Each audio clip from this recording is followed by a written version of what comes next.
Hey guys, it's your boy Andrei back with another video, and this time I want to talk about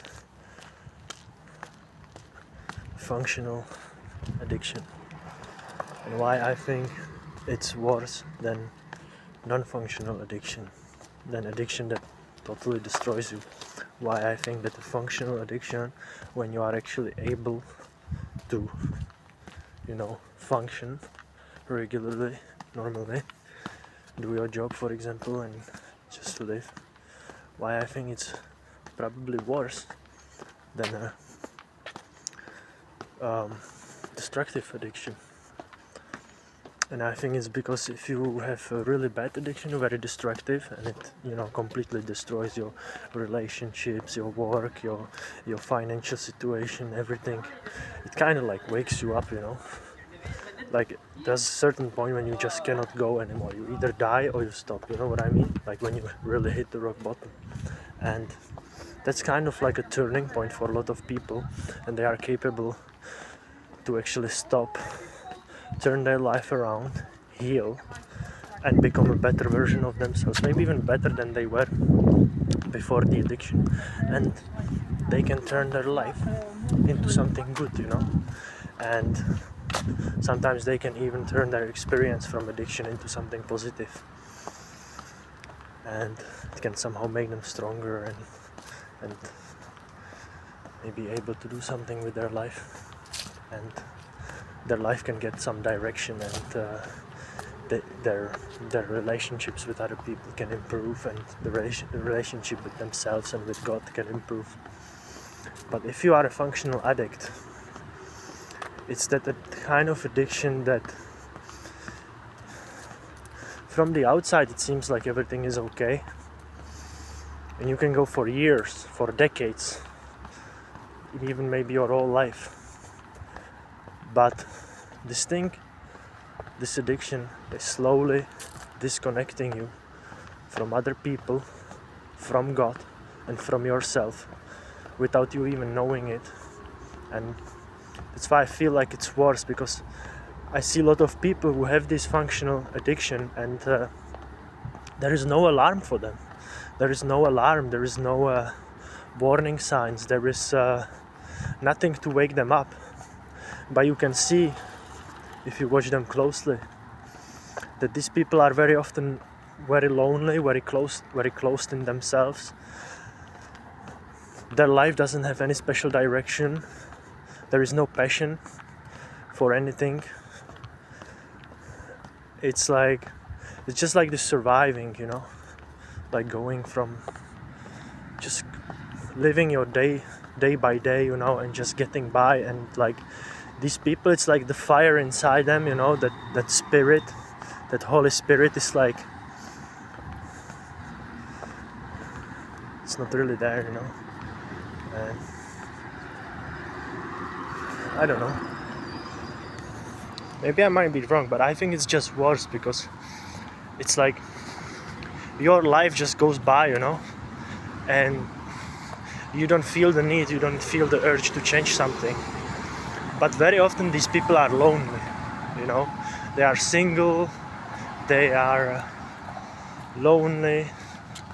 I don't know, maybe I'm wrong. And yeah, it's like, and they can function, they are clean, they have their jobs, they don't have problems with law, they are able to function, but in the end their only function to satisfy their addiction, which they keep in that level of being controllable, being manageable. So basically their whole life turns around their addiction and keeping their addiction manageable. And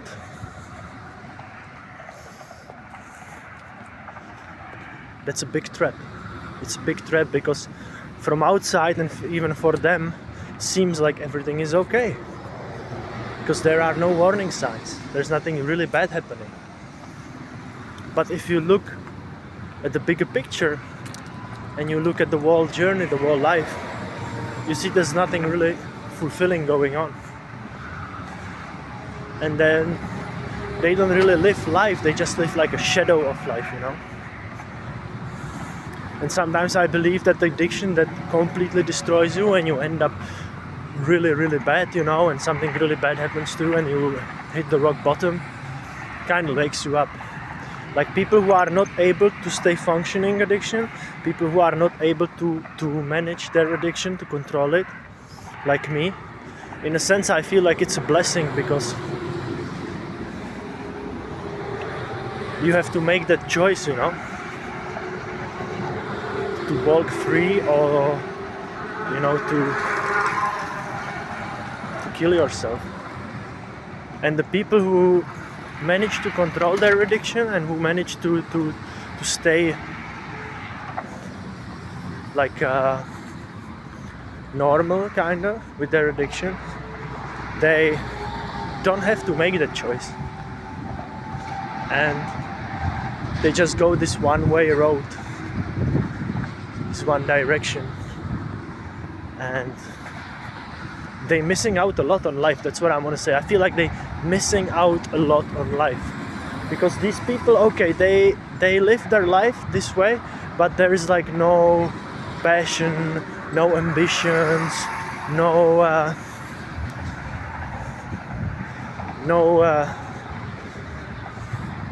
not wanting to try new things, to connect, you know, like, and that's kind of sad, because they're just missing out a lot on life.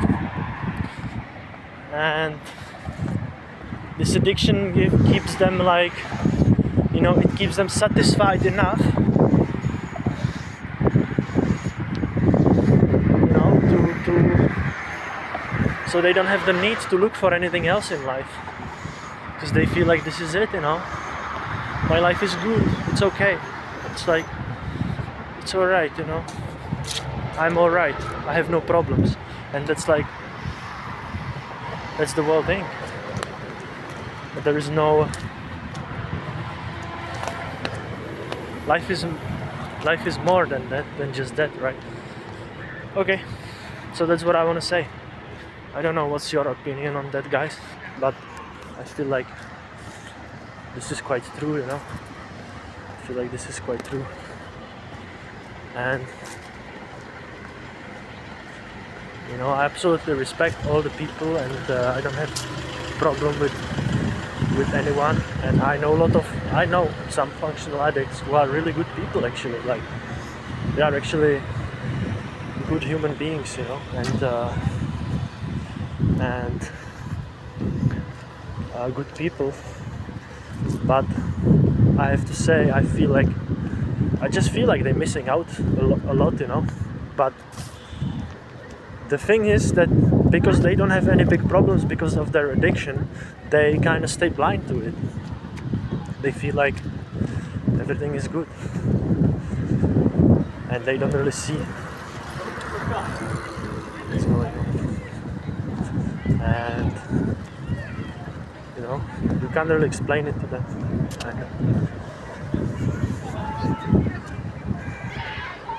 So it's this slow poison. It's not that fast poison. It's a slow poison. It could be sometimes even worse.